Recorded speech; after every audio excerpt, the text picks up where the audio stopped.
I want to hit today. One of which is something that will be useful for quite a bit longer in the semester, and the other is kind of a nice applications of the derivative. So let's take the first question.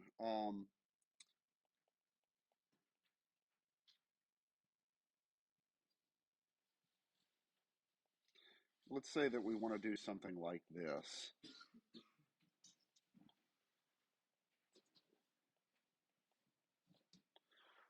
Okay, so let's say that we wanted to approximate the square root of 18, and I'm just picking 18 as sort of a random example number. And we want to do that, but we don't have a calculator. And okay, yeah, you might say this is sort of ridiculous to do this without a calculator nowadays, but the technique that we'll do here is useful in plenty of other situations. And I'll explain what I mean by that in a minute. So how would we do this, right? Well, I do know that the square root of 18, 18 is pretty close to 16, right? So should we expect that the answer is going to be 4 point something, right? And so the something is that what we want to kind of figure out, all right? And we know it's not going to be really huge because, well, the square root of 25 is 5, so the answer is probably quite a bit closer to 4 than it is to 5. Seem reasonable? Okay. So if we kind of think about what we're doing here, or what we could be doing, what does the graph of the square root function look like? Looks like that, right? And we're basically asking, what is the y value up here that goes with 18 as the x value? And we know that over here at 16, the answer is 4 right on the nose.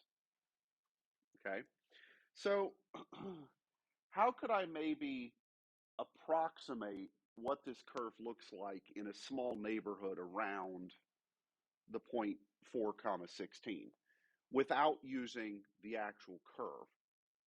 Well, what could I make here at 16? Could I do a tangent line?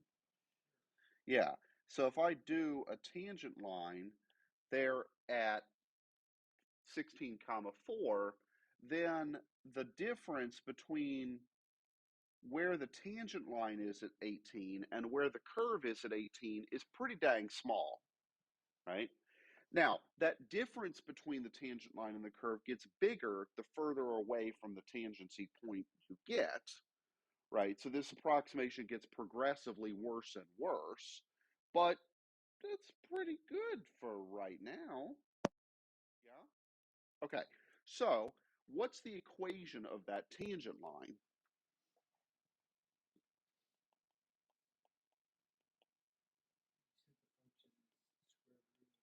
Yes.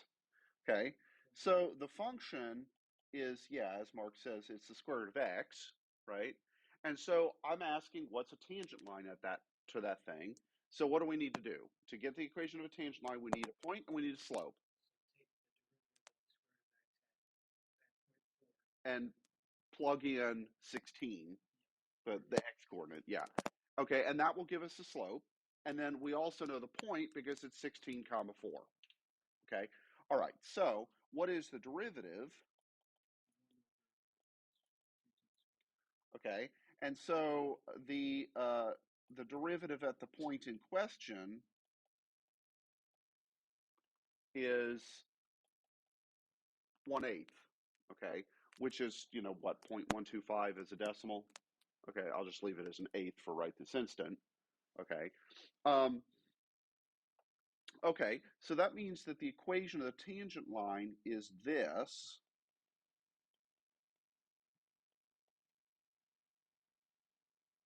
Okay, and I'm going to rewrite this slightly by moving the 4 over.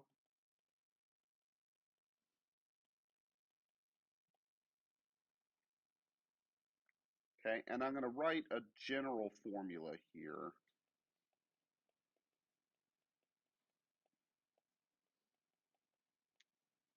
Like so. Okay, So here, the special point, 16, is what I'm going to call A, and the general equation there on the right is basically the equation of the tangent line, just where I've moved the y-coordinate over so that it's in y equals form. Okay, so does that make sense? Okay, so this function right here, I'm going to call t sub 1 of x. Okay, and the sub 1 is important, and I'll talk about why in a minute. And so in our particular case, that's our t1 for this specific problem. Okay, and the idea is if x is close to a, then t1 of x is approximately equal to f of x. Good question. Okay. Close means, well, kind of what you think it means. So if the values are close to each other. Now, the closer you get, the better this squiggly equals becomes. And in fact, if x equals a, then the squiggly equals turns into a flat equals. Okay. The further away you get, the worse and worse this approximation is. So like if I plugged 100 into the square root function, I should get 10, right? Whereas if I plugged 100 into my T1 here, I would get what? 4 plus, well, 100 minus 16 is 84. What's an eighth of that? Like 10 point something? So I would get 4 plus 10, like 14-ish, which is way off from 10. Okay, so the further away you are from the point A, which in this example is 16, the worse your approximations get.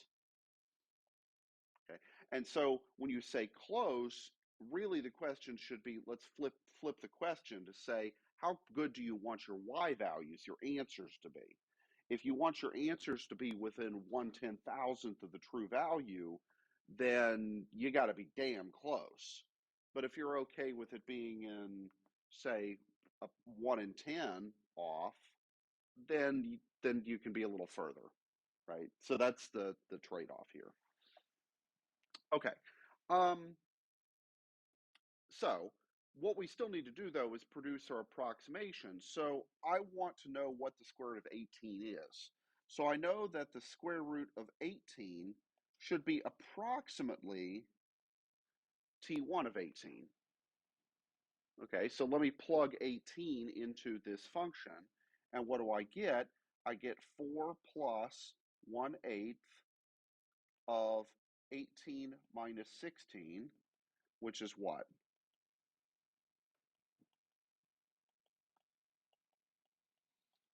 So I'd get 4.25. Okay, does that seem like a reasonable approximation?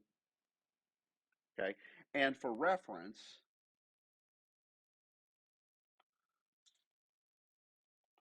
if I just throw the square root of 18 into a calculator, then I get 4.2426406871, blah, blah, blah, blah. Okay, so that's pretty dang good, right? We're only off by 1 part in 100, roughly. Okay, so seem okay?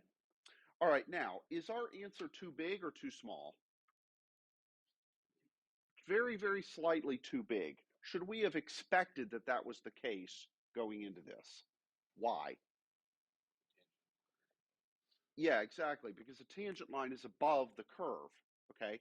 And so what property of the curve tells me, I mean, other than just staring at the picture, how do I know, like, let's say I hadn't drawn the picture, right? How would I have known that the tangent line was going to be above the curve without actually having drawn it? Well, this is something we'll talk about a little bit more later. What's true about this curve? Okay, so what are all of the derivatives of it? What are the slopes of the tangent lines to this curve? They're all positive, right? Slopes are going up, okay? But what's true as I move further to the right to those slopes? The slopes are decreasing, okay? Which means that this function's second derivative is actually a negative quantity, okay?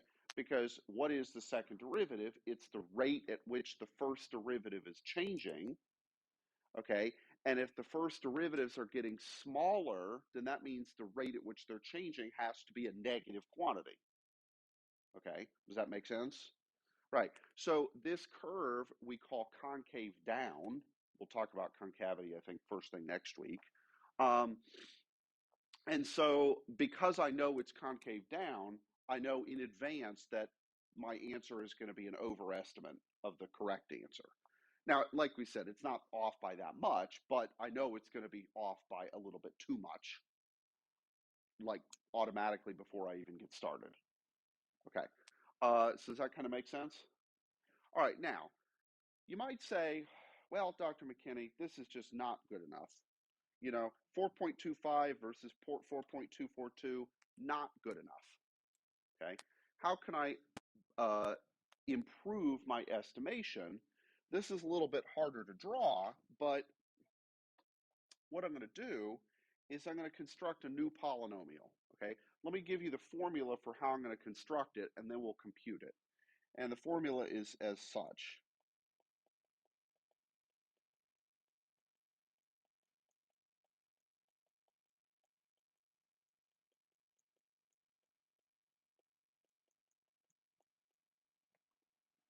Okay.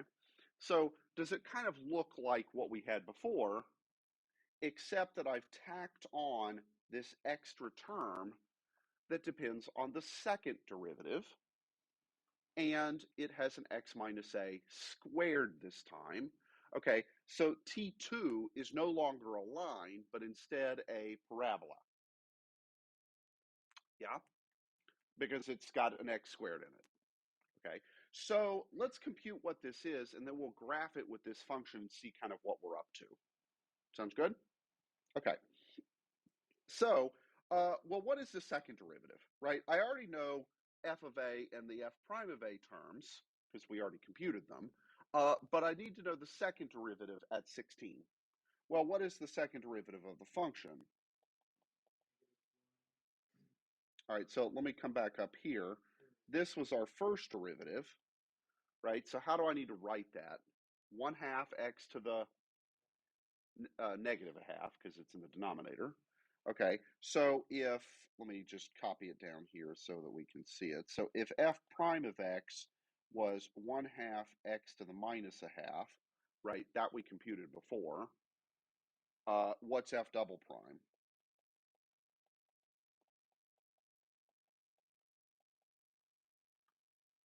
Right? Negative a half, or negative a quarter, excuse me, x to the minus 3/4. Okay, just power rule. Okay, and what do I want to plug into this?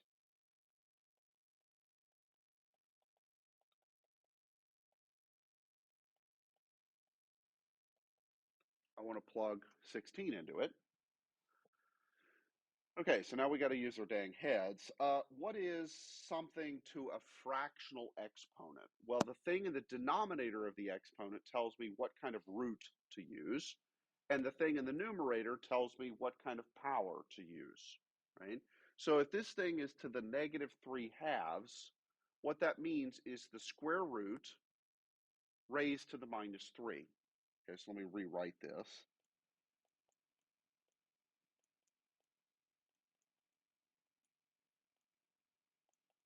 Okay, are those the same thing? Yes, because remember, exponents are like people. When they're on top of each other, they multiply. Okay, so I've just sort of undone that process. And what is 16 to the 1/2? 4. Okay, and so this would be 1/4 times 1/4 cubed.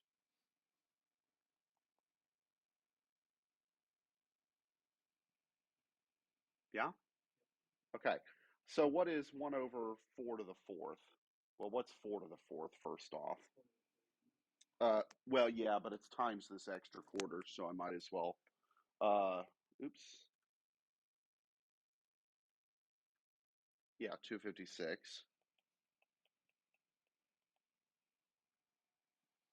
Okay. So that's our second derivative at the point in question. Okay. So Gucci up to here? We? Okay. So let's take that and let's construct our polynomial, right? So we had 4 plus 1/8 x minus 16 plus, what was our second derivative? Yeah, we got negative 1 over 256, but careful, because what does my formula have there? It's also got a division by 2. So the second derivative value was negative 1 over 256, but I need to half that. Just trust me, I'm a doctor. Okay, and so the coefficient is actually negative 1 over 512. Okay. And so we'll have negative 1 over 512 x minus 16 squared. It is. Okay. All right. So what I wanted to do, though, was, this is a generic formula, but I wanted to plug 18 into this thing. It's going to be really dang close. It's okay. So I wanted to do the square root of 18. And so this is going to be approximately T2 of 18. And so let's plug 18 into this and see what we get.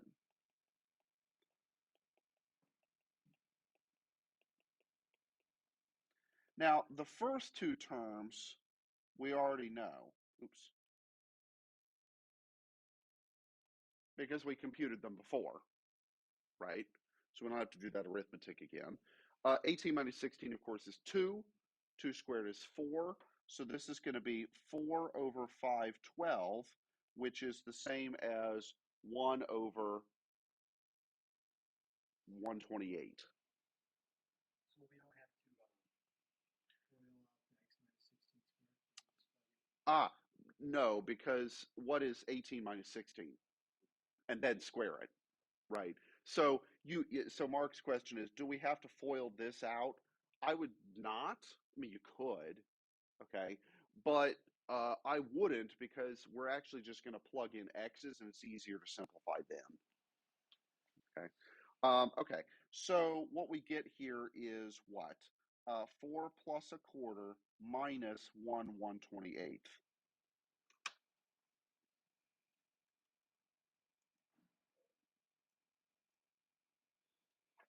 Okay.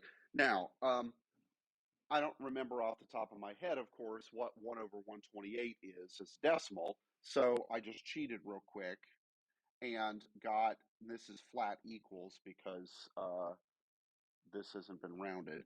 It's going to be 4.241875.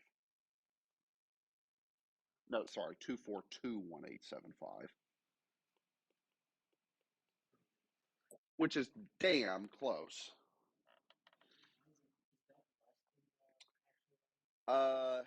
Very slightly, yes. How does that happen?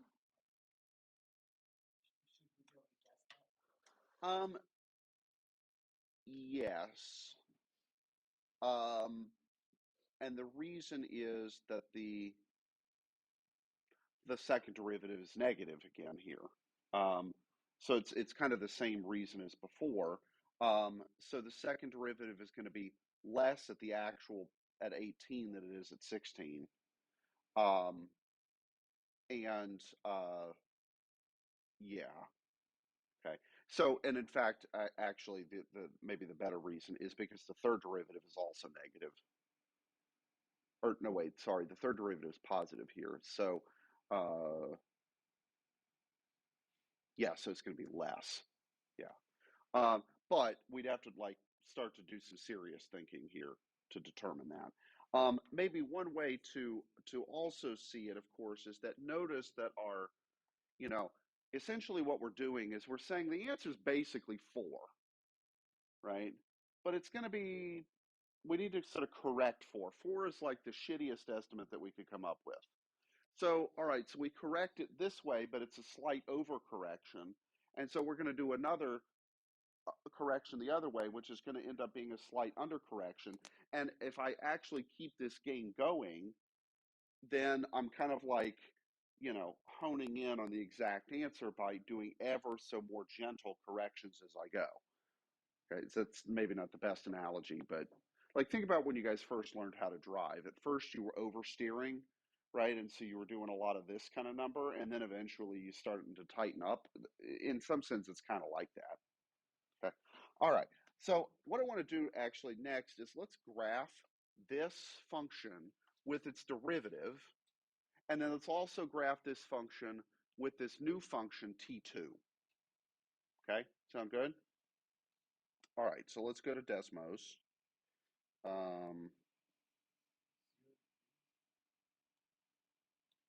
It's Celsius.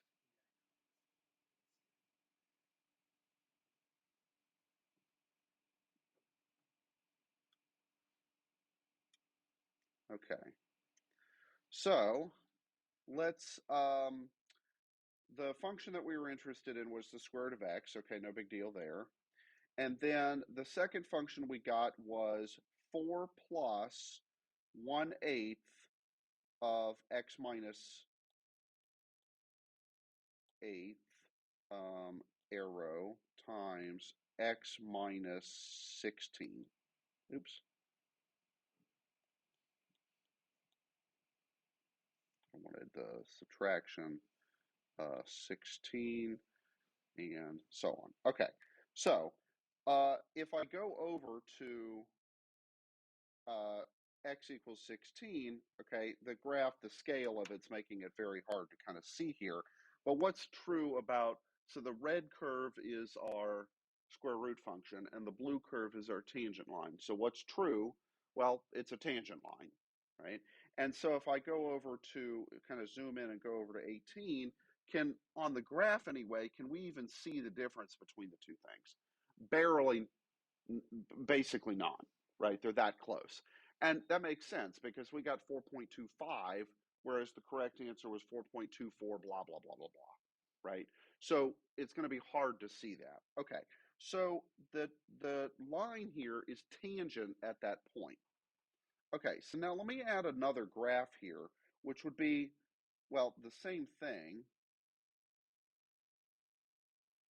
I'll just retype it. 4 plus 1 divided by 8 arrow x minus 16 parenthesis, oops, 16, sorry.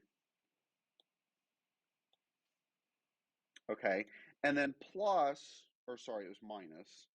What was the next term? 1 over 512? Oops. And then it was times x minus 16 squared. Okay, let me turn off that curve for the moment. Okay, and then let's zoom back in here at 16. Okay, so what I've done now is I've produced not a line that is tangent to the curve, but a parabola that's tangent to it. Okay, so I've come up with a parabola so that at this point, 16, here, its first derivative and its second derivative match that of the given curve. Okay, so it's even better than a tangent line, it's a tangent parabola. Okay, and of course the graph is a little hard to tell this, but like we could just barely see the difference between the line and the curve at 18. Can you tell the difference between the parabola and the curve at 18? Heck no. Not with the scale of the graph. Like if I blew up the scale or something, we'd be able to see the difference. Okay, but I'd have to like really, really, really, really zoom in here at 18 comma something.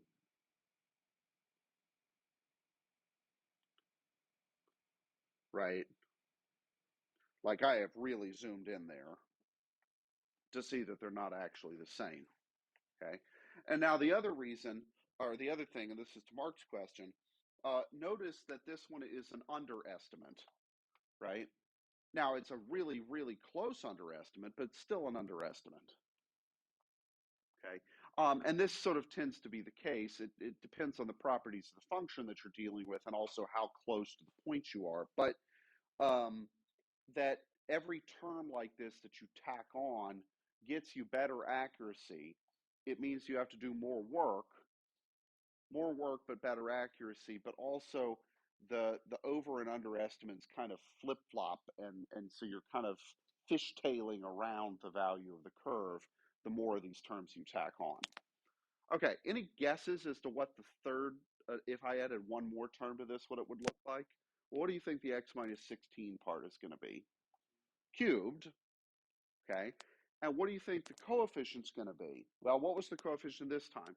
This is the second derivative divided by 2.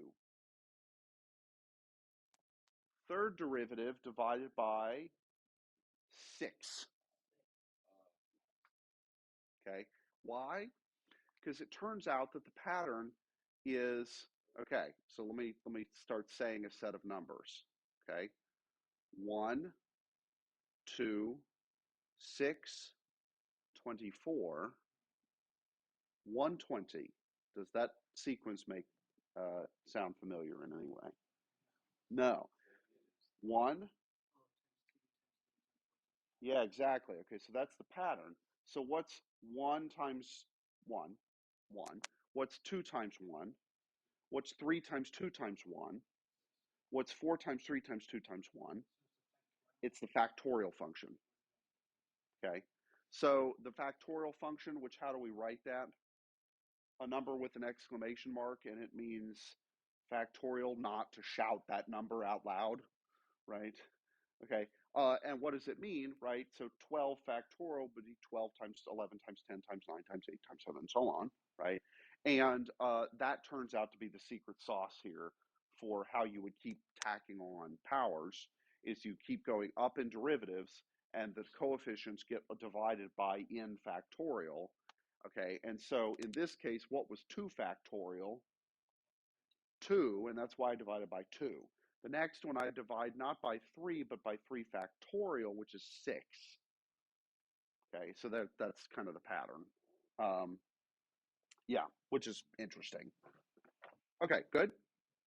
So, in the words of Monty Python, and now for something completely different,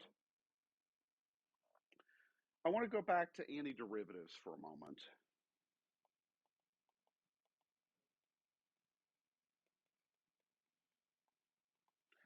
Okay, and in particular, I want to give a symbol for it. Okay, so let's recall, if I put this symbol out front of something,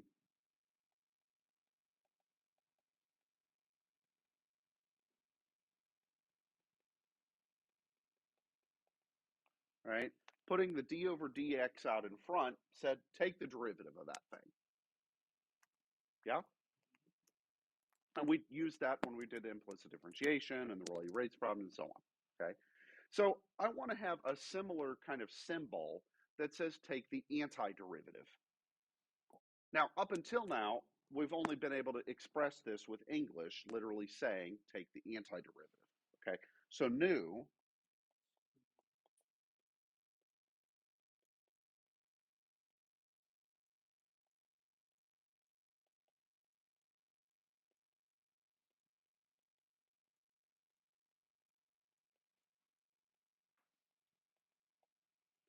okay, so it's this kind of S-looking shape, and then of course the function there, f of x, we've got to state that, and then there's this dx tacked on the end, okay, which will mean something later. For right now, just think of it, that just tells you what the variable is, okay? So now we have a symbol for expressing the idea of taking an antiderivative. Okay. Now, why this symbol? That will become more clear later. Okay. This wasn't picked just out of thin air. Okay. Good. Okay, and so, I mean, because we'll spend several weeks talking about that symbol and its other contexts. Okay, so let's just take a couple of simple examples.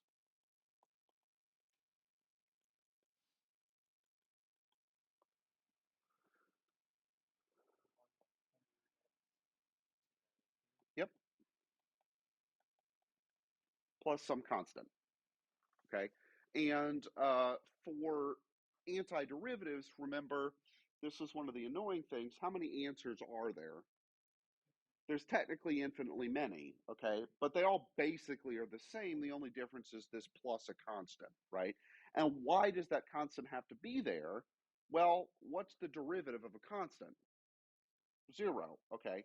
So no matter what I make that constant, if I take the derivative of the function, I get back to where I started. So it is an antiderivative. Okay. And so because we don't have any extra information here, we can't figure out what the constant is. So we'll just leave a plus c here. Okay. Now, on the Edfinity, in most cases, they put the plus c after the answer box so that you don't have to worry about it, but just use your head. It's not rocket science. And even if it is, well, we're covered. Okay. Um, Now, let me do one other one because this one is going to kind of drive you guys crazy. Okay, so how do you know what antiderivatives are? Well, you know them by knowing all of your derivative rules and being able to do those backwards. Okay, so what I'm asking here is essentially give me a function whose derivative is 1 over x, right? Well, do you know a function whose derivative is 1 over x? It's a log of x, natural log. Okay, now this is the part that's going to drive you guys crazy.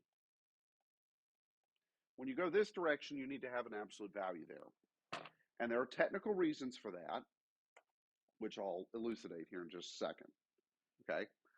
The technical reasons are as follows. Natural log of x. What's the domain of that function?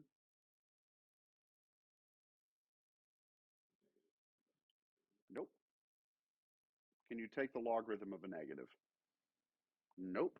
Can you take the logarithm of 0? Nope.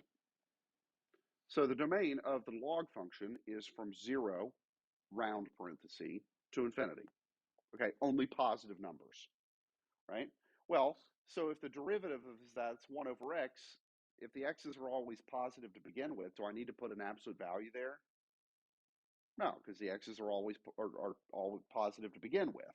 Okay, no need. However, what's the domain of 1 over x? Except 0, right? So 1 over x's domain includes the negatives, right? Because dividing by negative, that's no problem there. But could I take the natural log of a negative number? No. And so I've got to throw on the absolute value here basically to fix that. Okay. Now, in a lot of cases, if the x's that you're considering in a particular problem are never negative, you can drop the absolute value. But strictly speaking, it should be there. Okay. And that one is going to kind of drive you guys crazy. I'm going to nail you left and right on the absolute value. Um, some of my colleagues aren't as stickly about it, but I'm a stickler for it. Same thing with the plus C. Okay. Okay. So now the rest of these and the sheet, which I'll give you guys a copy of it next week, assuming the copier is back up and running. Um, all of these basic rules, okay, are essentially just all the common derivatives that you know, but backwards, right? So this first one here was an example of the power rule going backwards, right? And the second one was just an example of using the log derivative that we knew backwards, okay? Let's just write down a few more of these. This one's a fun one. Yeah? You guys like that? Yeah, okay. So actually, when I was in high school, all of the AP classes uh, every year made like little commercials that would get showed on the in-school TV network. to try and entice people to take that AP class the next year. And so my freshman year, the calculus class said, you know, if you want to study this, you should take calculus. The next year, the commercials were not allowed. Okay. Um, and I'm sure that probably had something to do with it because the principal, whoever the principal was, probably never took calculus, and so he saw this and was like, "Yeah." Anyway, and I had been like over the course of the next 9 months thinking up all kinds of really awesome ideas for a calculus commercial, and then we didn't get to do it. So total bummer. Yeah, yeah. Anyway, so um, right. So, well, what is this? Well, what function has e to the x as its derivative? E to the x, right? So, e to the x is sort of a special function in the sense that it's both its own derivative and antiderivative. Okay, that's neat. Okay, and this, by the way, is why the number e is so special, is because this is the function that does that, right? If I made that 2 to the x, I don't get the exact same thing. I've got to divide by the natural log of 2 or some crap. Okay. Yeah. Okay. Now, as for trig functions and stuff, basically all of this comes down to, at least for right this instant, knowing your common derivative rules and basic ones, and being able to think backwards. Okay. So in the same, excuse me, in the same way that I could say, um, well, if what is the sine of 30 degrees? 1/2. Okay. And so if I asked you what is the arc sine of 1/2, it would be 30 degrees. Okay. Arc sine, remember, it means what? Find me an angle whose sine is 1/2. Yeah. You have to think backwards. Yeah. Sounds like we need a unit circle quiz. What do you guys think? Yeah. You'll study later for it? Okay. Well, Uh, I have actually done this before. So my multivariable calculus class, this was many, many years ago, they were all screwing up their unit circle. And I'm sorry, but by the time you make it to Math 225, if you don't have your unit circle memorized, then you need to just sit your butt in the chair and get her done because we got bigger fish to fry than you not knowing your damn unit circle. And so they were all just missing unit circle stuff left and right. And so I came in one day and I was like, okay, guys, we're taking a punishment quiz. Um, and although I maybe should have called it a character building quiz. But in their case, it was a punishment quiz because they were delinquent. You bet you they did, because that punishment quiz was for a grade, right?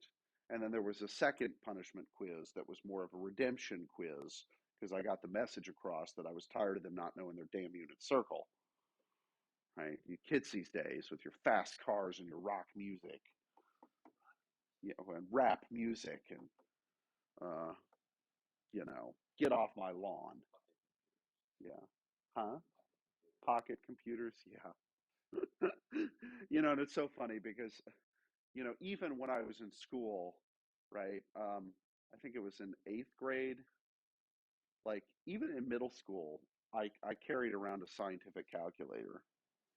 And then in eighth grade, getting ready for algebra, the school was going to issue us TI graphing calculators. And so I managed to convince my mom to just buy me one so that I could have my own and not have to give it back to the school.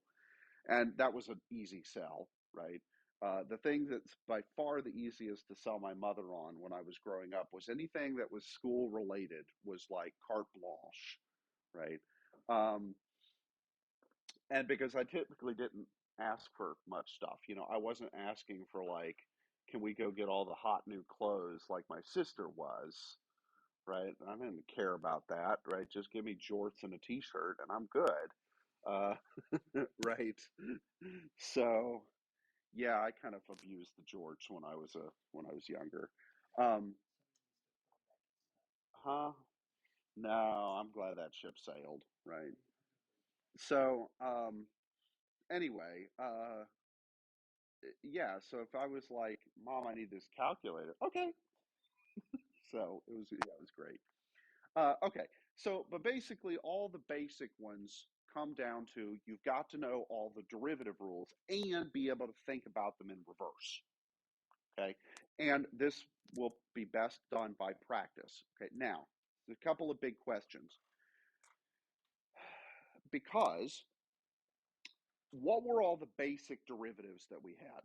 Well, we had, what's the derivative of sine, what's the derivative of cotangent, what's the derivative of arctangent, what's the natural log, all of those things, right? Okay. Once we had those and we had the power rule, what did we then throw on top of the discussion? Huh? Okay, but before that, but no, so and log differentiation is kind of an example of implicit differentiation. But we threw on like the product rule and the quotient rule and the chain rule, right?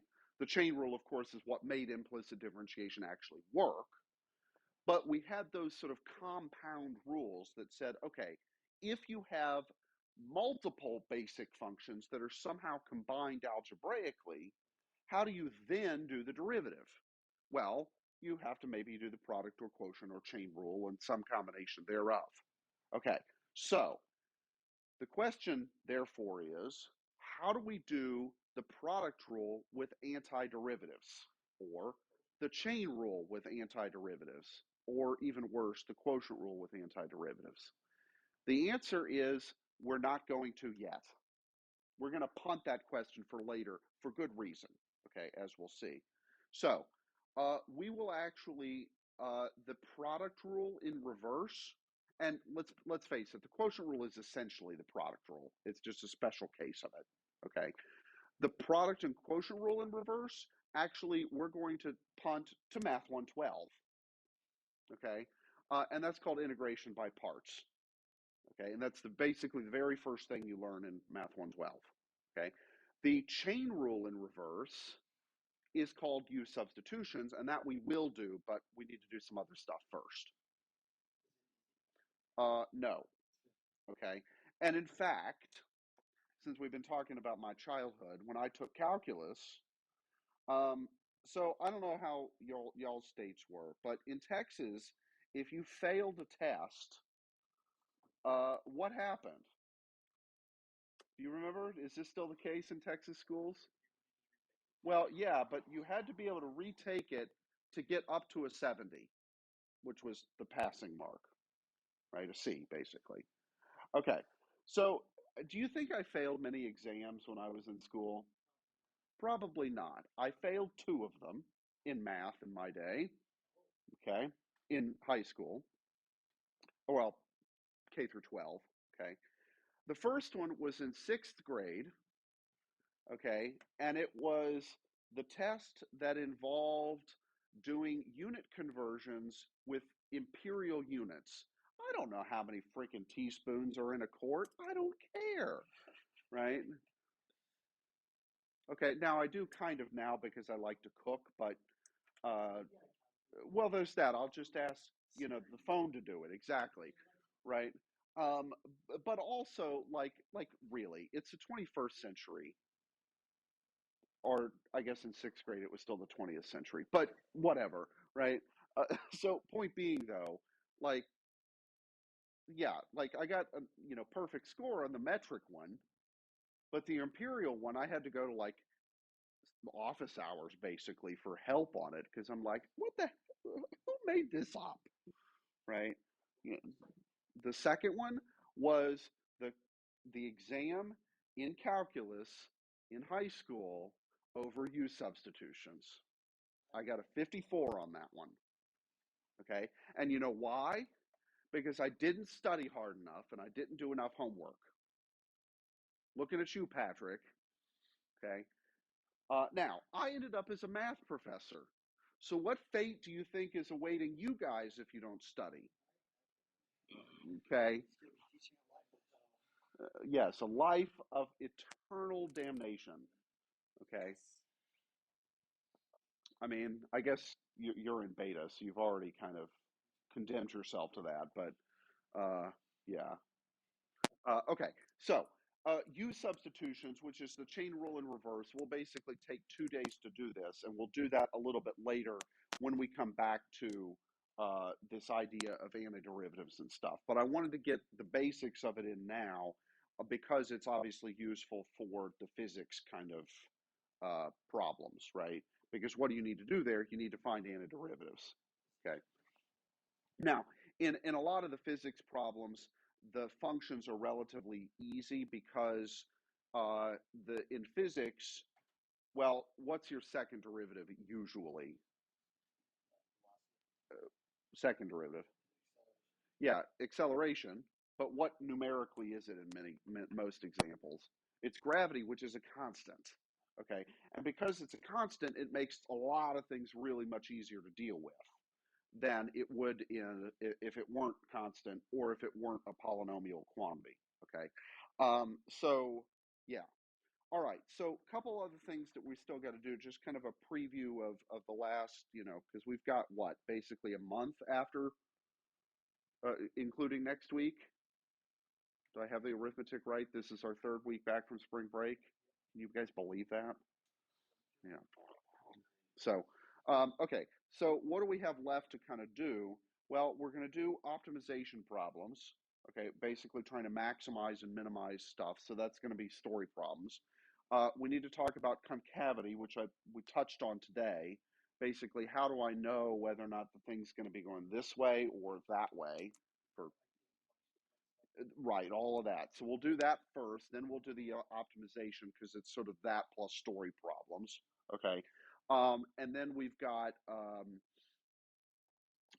we need to talk about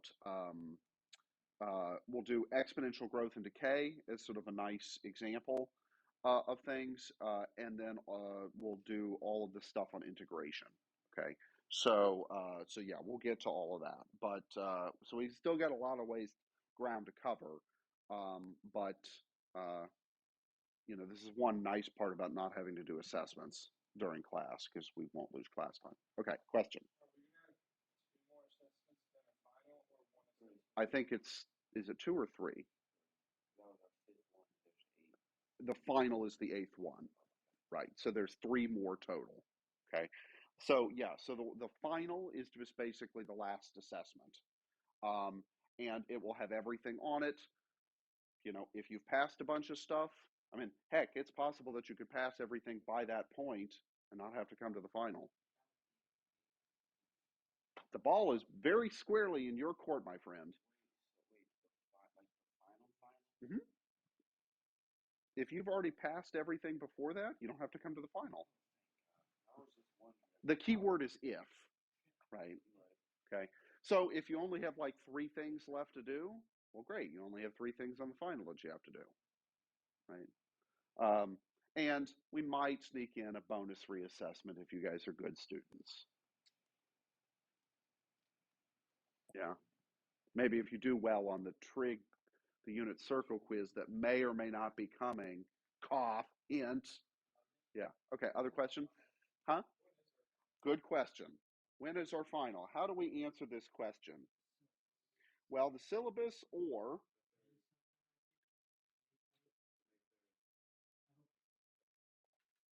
May the 4th be with you. All right. So here's how you find this out for any class.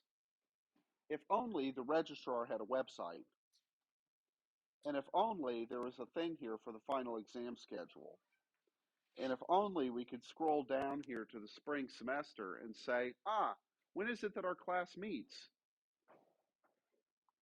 It meets 8 o'clock on Monday, Wednesday, Friday, and therefore the registrar saith unto us that thy final shall be Tuesday, May 3rd from 9 to noon. You guys even get to sleep in for it, right? You get a whole extra hour of sleep before your calculus final. Okay? I retake my CS 101 while I'm at No. I mean, you can, but not going to do you any good. So, okay. So, any questions, preguntas, and or fragens? No? All right. Have an excellent weekend, gentlemen. And what isn't there, national act or something going on? Okay.